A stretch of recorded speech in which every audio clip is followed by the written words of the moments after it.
ये कहानी है दूर किसी जंगल की, जहाँ पर टूना अपने पत्नी के साथ रहा करते थे। साथ ही साथ उस जंगल में एक दुष्ट कौवा भी रहता था। एक दिन कौवा टूना से कहता है, अरे टूना, तुमने अपनी पत्नी को बता दिया है ना कि अंडे से सिर्फ बेटा ही निकलना चाहिए। चिंता तो मेरी भी यही है, मगर मैं डर रहा हूँ कि अगर अंडे से बेटी निकली तो मैं क्या करूँगा। टूना, तुम मिट्टू के बेटी को ही देख लो, कैसे उसने अपनी बेटी को पाल पोस कर बड़ा किया और कल वह एक जंगली पक्षी के साथ भाग गई। और तुम बुलबुल की बेटी को ही देख लो, उसकी तो शादी ही नहीं हो रही है, मुफ्त में बैठी बैठी भोजन खा रही है। अगर मेरे अंडा से बेटी निकली तो मैं क्या करूँगा। देखो टूना, तुम चिंता मत करो, तुम्हारा पड़ोसी मैं क्यों हूँ, इसका उपाय भी मैं बताऊंगा तुम्हें। फिर टूना वहाँ से चला जाता है। उसकी पड़ोसन कालू कौवा बहुत ही बुरा था। वह हर समय किसी न किसी पक्षी के घर में फसाद करा के ही खुश रहता था और आज वह टूना को उल्टी सीधी बातें समझा रहा था। फिर टूना चिड़ा अपने घर पहुँचता है।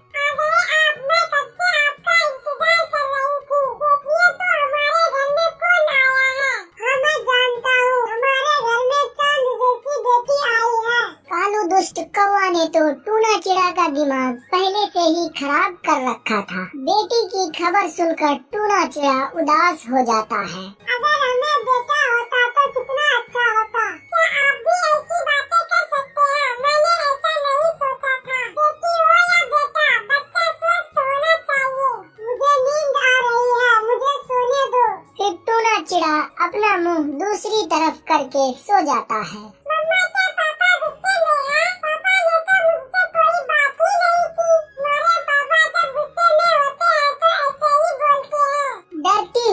गुड़िया अपनी मम्मा के साथ लिपट जाती है।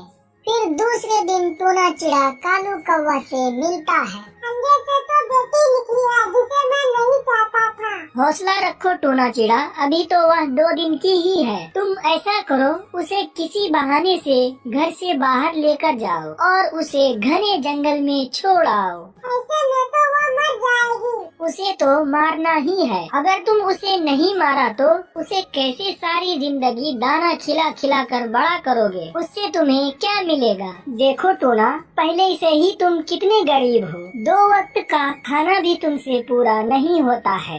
फिर टूना चिड़ा सोच में गुम हो जाता है और वह अपने घर चला जाता है। हेलो पिंकी की मम्मा, मैं दूसरे जंगल जा रहा हूँ, वहाँ फूल भी है, पिंकी को साथ ले जाता हूँ। पिंकी फूल देखकर बहुत खुश होगी। यह सुनकर पिंकी की मम्मा बहुत खुश हो जाती है। मुझे मालूम था कि आप अपनी बेटी से प्यार करने लगेंगे। मैं अभी पिंकी को तैयार कर देती हूँ। फिर पिंकी की माँ उसे तैयार कर देती है और उसे एक फूलों की टोकरी में रखकर टूना चिड़ा से कहती है, मेरी बेटी का ध्यान रखना, मेरी बेटी बहुत प्यारी है। पापा, जब मैं बड़ी हो जाऊंगी तो मैं आपकी कामों में मदद क्या करूंगी।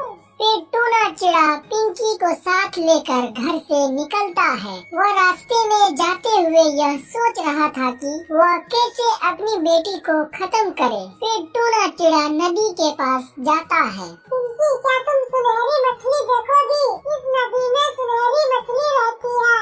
पापा, मैं दोस्ती करूंगी सुनहरी मछली से।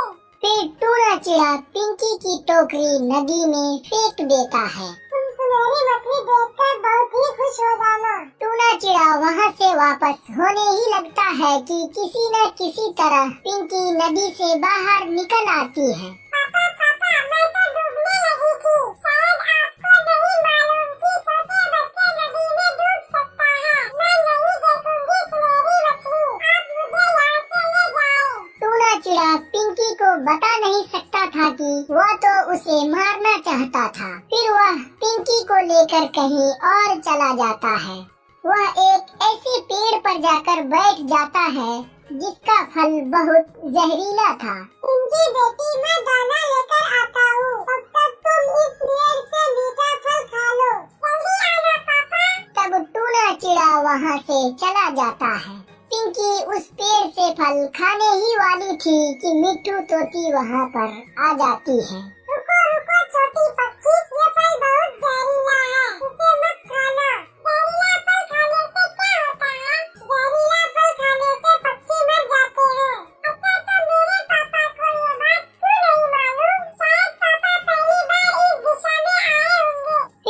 कालू तोती वहाँ से चला जाता है।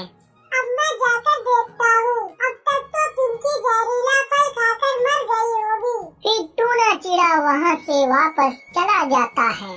पिंकी को जिंदा देखकर टूना चिड़ा हैरान रह जाता है। पापा, ये फल तो जहरीला है, आपको नहीं मालूम, अगर मैं ये फल खा लेती तो मैं मर जाती, फिर मेरे पापा बहुत रोते हैं ना पापा। सही है, मगर तुम्हें ये सब किसने बताया? मिट्टू आंटी यहाँ पर आई थी, मुझे बताकर गई, मगर आप चिंता न करें, मैंने ये जहरीला फल नहीं खाया। फिर टूना चिड़ा पिंकी को वहाँ से कहीं और ले जाने की सोचता है। फिर टूना चिड़ा एक घने जंगल में चला जाता है। वह किसी भी तरह पिंकी से जान छुड़वाना चाहता था, क्योंकि वह कालू कौवा की बातों में आ गया था। उस घने जंगल में एक पेड़ था। पेड़ तो सूखा हुआ था, लेकिन उस पेड़ में एक खोकर था। टूना चिड़ा पिंकी को उस खोकर में रख देता है और पिंकी से कहता है, पिंकी तुम इस पेड़ की खोकर में छुप जाओ, मैं तुम्हारे लिए कुछ खाने के लिए लेकर आता हूँ। अच्छा पापा, जल्दी आ जाना, मुझे इस जंगल में डर लगेगा। ठीक है बेटी, मैं जल्दी आ जाऊँगा। फिर टूना चिड़ा वहाँ से चला जाता है और वह जंगल में भोजन की तलाश करने लगता है। तो उसे एक जगह भोजन रखा हुआ दिखाई देता है। तब टूना वहाँ पर भोजन लेने के लिए चला जाता है। जैसे ही टूना भोजन लेता है तो उसकी पाँव एक शिकारी की जाल में फंस जाता है, क्योंकि शिकारी ने वहाँ पर भोजन रखा था। इसी तरह बहुत देर हो जाता है। इधर पिंकी अपने पापा का इंतजार कर रही थी। क्या हुआ होगा मेरे पापा को? अभी तक क्यों नहीं लौटे? तो मैं यहाँ बैठी क्या करूँगी? थोड़ा उड़ने के लिए सीख लेती हूँ। फिर पिंकी खोकर से बाहर आ जाती है और उड़ने की कोशिश करती है। जैसे ही वह उड़ने लगती है तो वह इधर पलटती उधर पलटती, फिर से पिंकी उड़ना शुरू करती है। वह कभी इधर उड़ती कभी उधर उड़ती, इसी तरह वह उड़ना भी सीख जाती है। इसी तरह कई घंटे और गुजर जाते हैं तो पिंकी सोच में पड़ जाती है। मैं तो उड़ना भी सीख गया, चलो मैं ही देखकर आता हूँ कि मेरे पापा कहाँ हैं। फिर पिंकी उड़ते हुए जा रही थी तो उसे उसके पापा दिखाई देते हैं। फिर वह अपने पापा के पास जाते हैं। पापा, आप यहाँ क्यों बैठे हुए हैं? देखो बेटी, मैं किसी शिकारी के जाल में फंस गई हूँ। मेरे पापा को किसने फंसा लिया? मैं जल्दी से कुछ करता हूँ। फिर पिंकी उड़ते हुए जा रही थी तो उसे एक घर दिखाई देता है। तो वो वहाँ पर जाते हैं। वहाँ पर कबूतर बैठा हुआ था और पिंकी कबूतर के पास जाता है। कबूतर चाचा, मेरी मदद करो। क्या हुआ बेटी? मैं तुम्हारी क्या मदद करूँ? चाचा, मेरे पापा को किसी शिकारी ने फंसा लिया। आप जल्दी से चले और मेरे पापा को छुड़ाएं। फिर कबूतर और पिंकी वहाँ से टूना चिड़ा के पास आते हैं और कबूतर जल्दी से टूना चिड़ा को शिकारी के जाल से बाहर निकालने की कोशिश करता है, क्योंकि कुछ ही देर में शिकारी वहाँ पर आने वाला था। और जल्दी से कबूतर टूना चिड़ा को शिकारी के जाल से बाहर निकाल देता है। फिर पिंकी रोते हुए अपने पापा के गले लग जाते हैं। बेटी, मुझे माफ कर दो। कालू कौवा की बातों में आकर मैंने तुम्हें इतना तकलीफ पहुंचाया। बेटी, तुम मुझे माफ कर दो। इस तरह पिंकी अपने पापा को माफ कर देती है। दोस्तों, इस कहानी से हमें यह सीख मिलती है कि हमें अपने बेटी को कभी अपने बेटों से कम नहीं समझना चाहिए। आप